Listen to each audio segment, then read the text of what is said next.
everything ties into exactly what I'm saying. Multiple references. So, moving on. This one here, there is a. I'm gonna be posting a YouTube link to the ABC News story of this. You can actually see a woman being hypnotized on camera.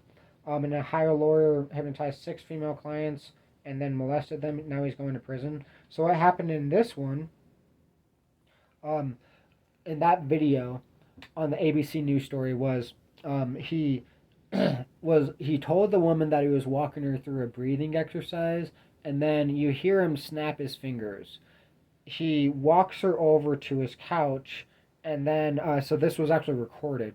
It's a news story that I'm referencing. I'm going to be posting the link in the description, but uh, the next thing you hear is him tell her, "Your body is a vessel of pleasure," and then the police walk in and arrest him.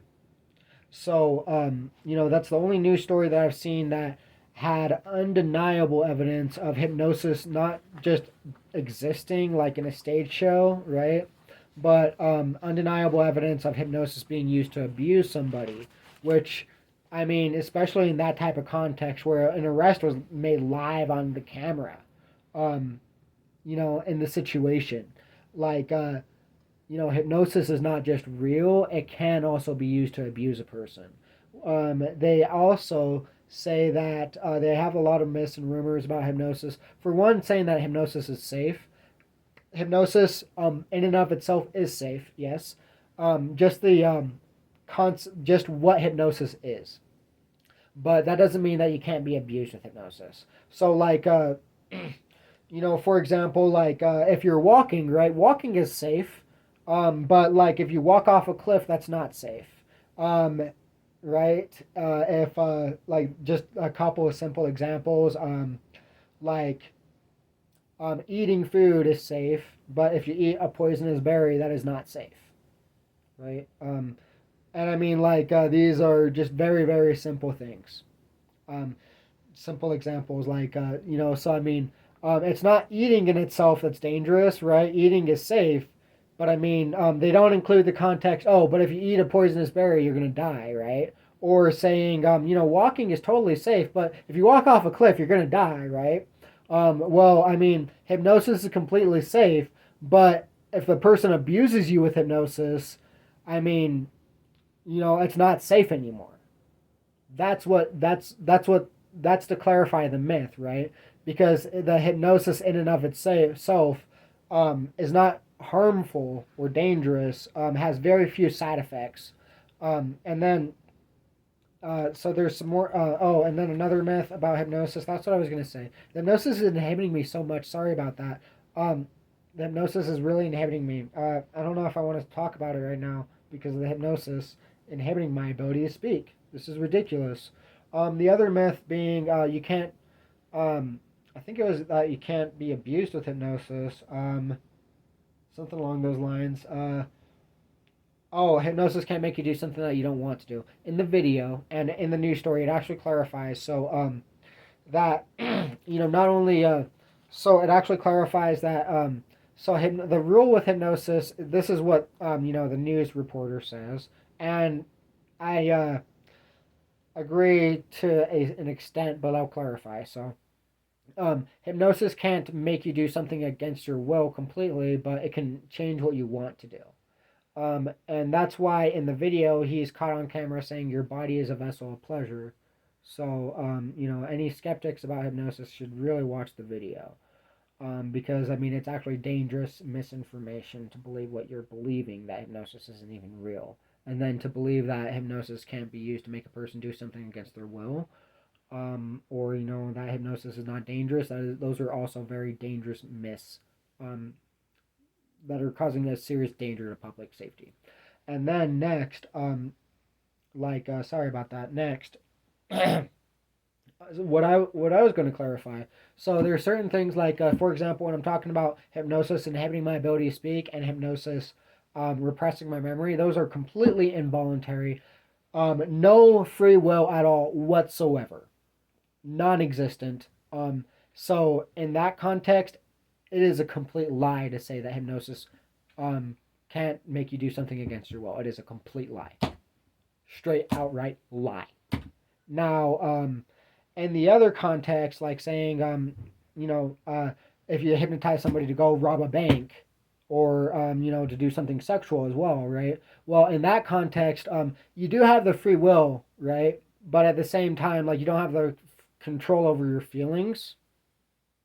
So then, it's called operant conditioning, using positive reinforcement or reward, also known as reward, to promote behavior, and then negative reinforcement or punishment to deter behavior.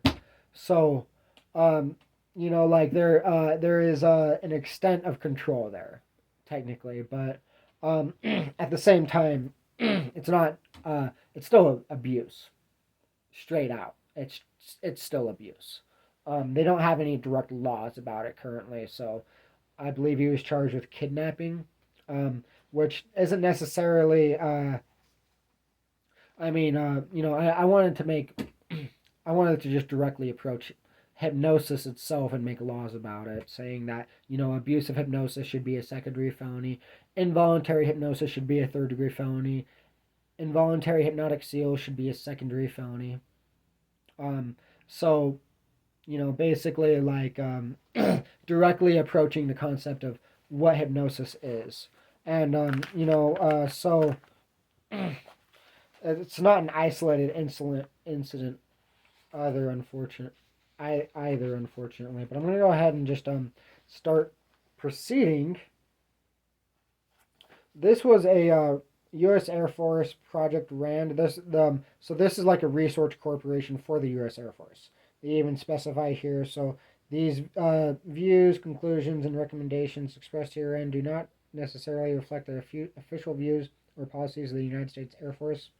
Are the common form that's like communist countries using hypnotic techniques to elicit false confessions in public trials. So it discusses in here some very interesting examples, and the writer of this article was actually very accurate in describing the methods that would be used to elicit a false confession in a public trial. And it's not necessarily what happened in my circumstance. My circumstance specifically was just eliciting a an involuntary plea of no contest in a public trial. But they did that by making me believe that I was making a movie. That was the second piece of paper that I was looking for earlier, to go along with this one. Sorry about that. This video might have gone on way too long. But the hypnosis has kind of really impaired my cognition to a severe abusive extent. I apologize. So let's see. Now this one is these involve post-hypnotic suggestions, and I'm going to explain this in detail here.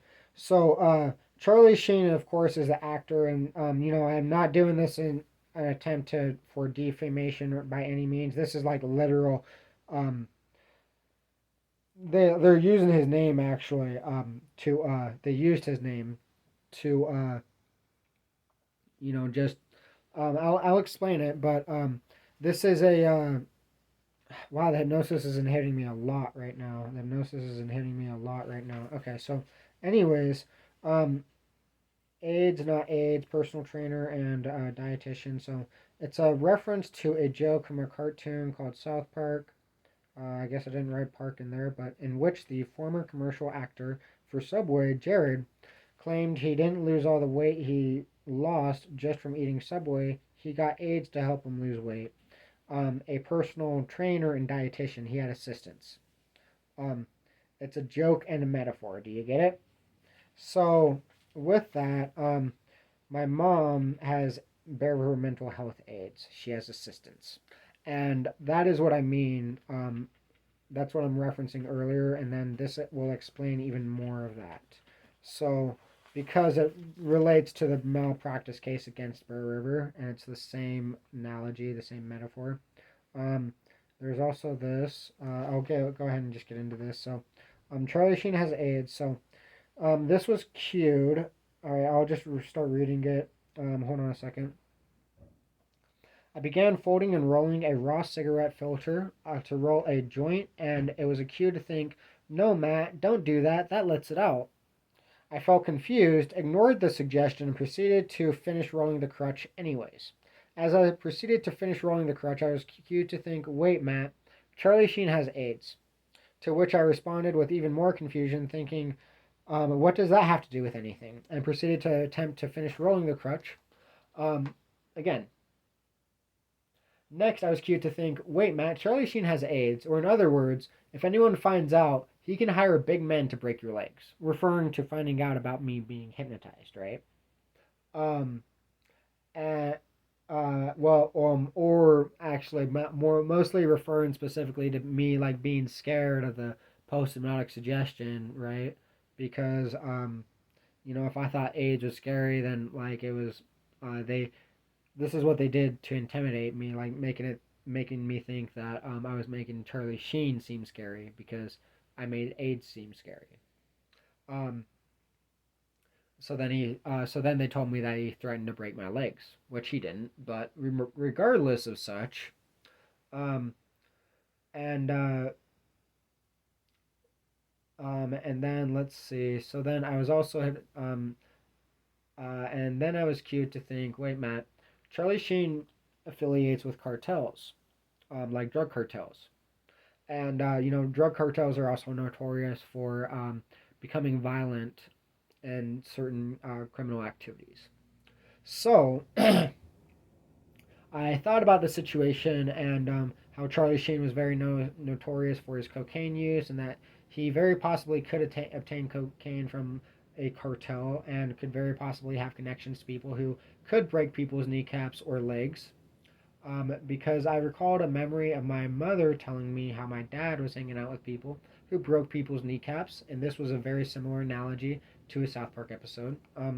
Anyways, I already referenced that.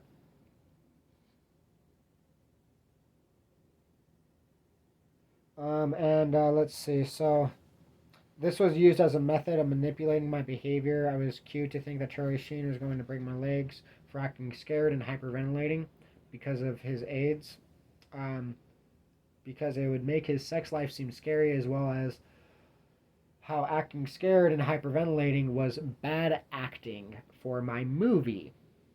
Or that my acting was diseased. Get it? AIDS, right? And then let's see.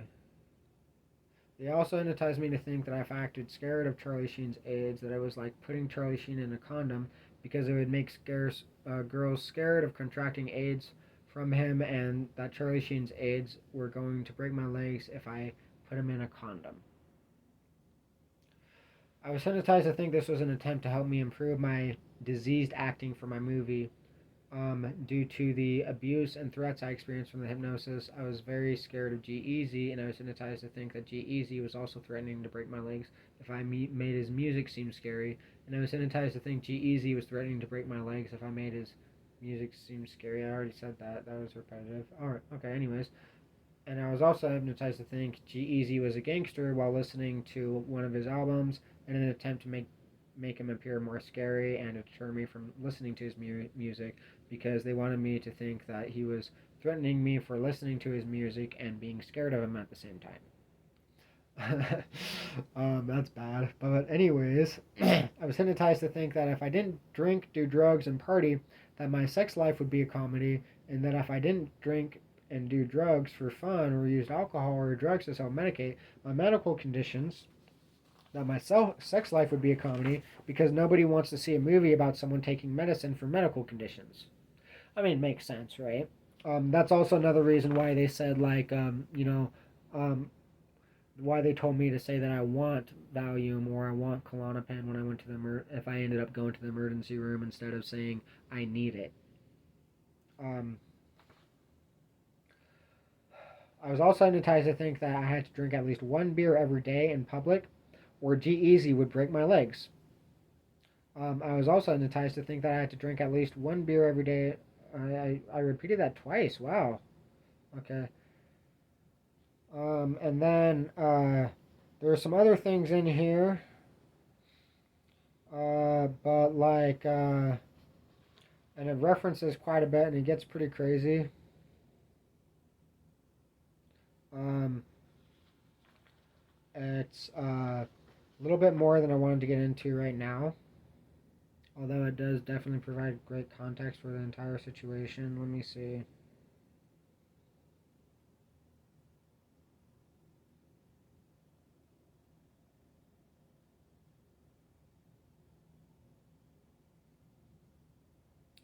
Okay, so they hypnotized me to think that if I needed the police to protect me from G-Eazy, and if what the police were already doing in Logan wasn't enough, that the only way they'd be able to um, protect me was by putting me in jail in an attempt to keep me from going to the police, because they hypnotized me to think that I was already famous and that the police already knew the situation, and that the only way they could protect me from getting diseased was by putting me in jail, and they hypnotized me to think that jail was a condom because it was protection.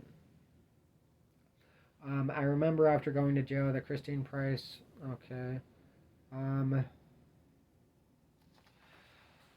Uh, people are gonna like. People are gonna really flip when they hear about the missing parts I'm skipping over in this. All right. When I was in jail, they wouldn't give me my meds because they don't prescribe any controlled substances in jail. And I was hypnotized to think that if I didn't stop hyperventilating, start smiling, and hold my hands in a ball in front of the jail cell door, that my legs were going to be broken without knowing what it even meant or why, but I did it anyways out of fear. This was used to treat my PTSD and hyperventilation syndrome, as well as prevent me from breaking my legs to get my medications while I was in jail. Because if I broke my legs just to go to the hospital so that they would have to give me my medications I needed, it would have been inevitable for me to have a medical malpractice lawsuit against the jail and Bear River Mental Health, who is who has the policy in the jail that they do not prescribe any controlled substances, which is actually literally cruel and unusual punishment and a violation of constitutional rights. Um, in fact, not only did I develop kidney failure and start having and have blood detected in my urine in a urine test, while I was withdrawing from the uh, Klonopin that I was prescribed from a doctor, and from because I wasn't drinking water, and from the Valium that they gave me in there. Um, like when I was withdrawing from both of those, and then also I guess because they only prescribe Valium for alcohol detox and nothing else, not even medication withdrawals. They don't consider those medical conditions that they treat in there. Um, they don't apparently exist in jail according to that logic, right? That's Bureau of Mental Health logic for you, and Cache County Sheriff's Office. So regardless, there was a woman in there that was withdrawing from alcohol. She was detoxing from alcohol, and they also only prescribed half the maximum daily dosage of Valium at 20 milligrams highest when the maximum daily dosage is 40 milligrams. And I mean, she probably should have been kept on 40 milligrams because she was having seizures every single night. I was yelling at the jail. I was yelling at the jail guards and the medical staff because all they were doing was going up and checking her blood pressure. They didn't have any emergency medical staff on site. First of all, they're not qualified to provide emergency medical care in that jail. They're not an emergency medical facility. And they had no paramedics or emergency room doctors, or they didn't even have a doctor on site 24/7 either. What they did was completely illegal in a jail, right? So I mean, how is that for gaslighting, right? Like we're gonna put you in jail and call you the criminal, so and then we're gonna abuse you and break the laws, um, while we put you in jail. Wow. So regardless, she almost died, and I mean she could have died. It's a potentially life-threatening condition from alcohol withdrawals, right? So I mean, just because she was an alcoholic didn't mean that she deserved to, have her life put in jeopardy by any means, right? I'm just saying. And in an alcohol detox, they're they typically will prescribe Librium, but not Valium. And I was told that they prescribed Valium in that jail specifically just because of me, to convince me that it was part of a movie. So let's see. Moving on from that. Um, So this was used to treat my hyperventilation syndrome and PTSD, as well as prevent me from breaking my legs to get my medications while in jail. Because if I broke my legs just to go to the hospital so that they could give me the medications I needed, it would have been inevitable for me to have a medical malpractice lawsuit against the jail and Bureau of Mental Health, and that I would be breaking the jail by breaking my legs, because the jail could even get shut down from the lawsuit if the news got out that they are denying necessary medical care to inmates in the jail, and that they didn't want that to happen, so they used that as a therapy to treat my PTSD so that I couldn't get medical malpractice from it and shut down the jail, because that's what they wanted, right? Um,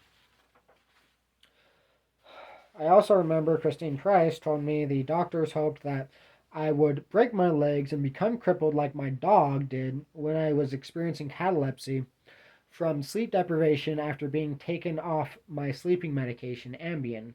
I was hypnotized to hold my hands in a ball for 3 hours straight one day, and I didn't know why, but did it anyways. I was hypnotized to think the ball represented a um, benzo, which is another term for a benzodiazepine, or which is a type of tranquilizer, which is what the medications Valium and Klonopin are. And That I had to hold it for 3 hours straight because of how I used to hyperventilate for 3 hours at a time, as an example of how much I actually needed my medications. And like and that's another example of how a lot of this didn't exactly make sense until later, until afterwards, when it provided the essential context for the understanding. So I'm gonna set my phone down real quick, and I'm just gonna show I was hypnotized to hold my hands like this in a ball, and stand in front of the jail cell door, just looking at the clock, the time, the inmates, whatever, for hours, and to smile. And it was actually really creepy because nobody except for me, and I didn't actually really know why I was doing it either. I was just hypnotized to, right? So that was the only reason that I knew that I was doing that, but everybody else didn't know. But I never had anybody ask me what I was doing either, um, which is surprising, but still, so that's what ended up happening, and that's how I recovered from my PTSD and hyperventilation syndrome, literally. So if my mom watched this video, I'm really glad that she did, because this is very serious, and I would really love to get the restraining order removed that is being pressed. I can't talk right now. I need to get the restraining. I need actually to get the restraining order removed from. Um, that's against my mother right now. And Because I need to sue Logan Courthouse for what's going on, and I also need to reverse the abuse of hypnosis, because, like I said, I developed organ failure, or loss of organ function, loss of bladder function, because of what they did to me, and I developed a medical condition called urinary incontinence from it, which is a permanent lifelong condition that I have to deal with now, because I was deprived of water from the hypnosis. Um, Repressing my ability to drink water. So, like I said, there's also the video of that woman being, hypnotized on camera. Not only that, there was something else. Um, because I also have evidence, and this is something else that I'd love my mom to help me with, if possible, to get the restraining order removed, because this is the video that I made for my birthday, unfortunately. And the hypnosis really inhibited me while I was making it. It was extremely abusive. It's so abusive. But let me see.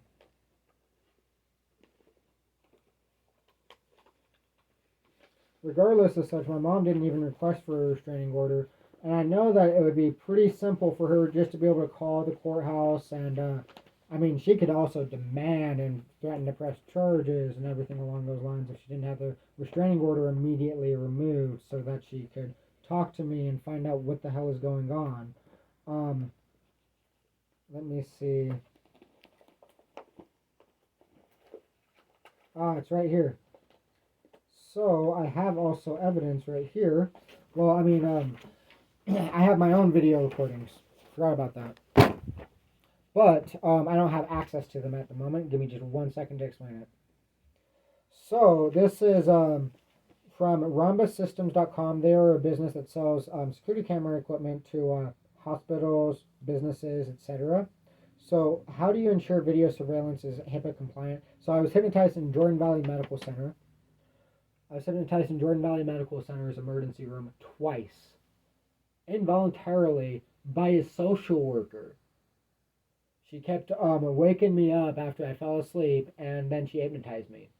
Um, like she was asking me a bunch of like questions about like substance abuse, and then I kept falling asleep while I was talking to her because they gave me a tranquilizer in the emergency room, and then she hypnotized me. And this was in 2 different emergency room visits, so I have these on camera, literally. So regardless of whether or not they just end up removing the security tapes because they don't want to have the security tapes, or it would be better for them if they didn't have the security tapes, because then there wouldn't be evidence that I was hypnotized on camera. Whatever, right? Even then, I have a medical malpractice case against the hospital now, and for a HIPAA violation. So I'm going to go ahead and discuss that.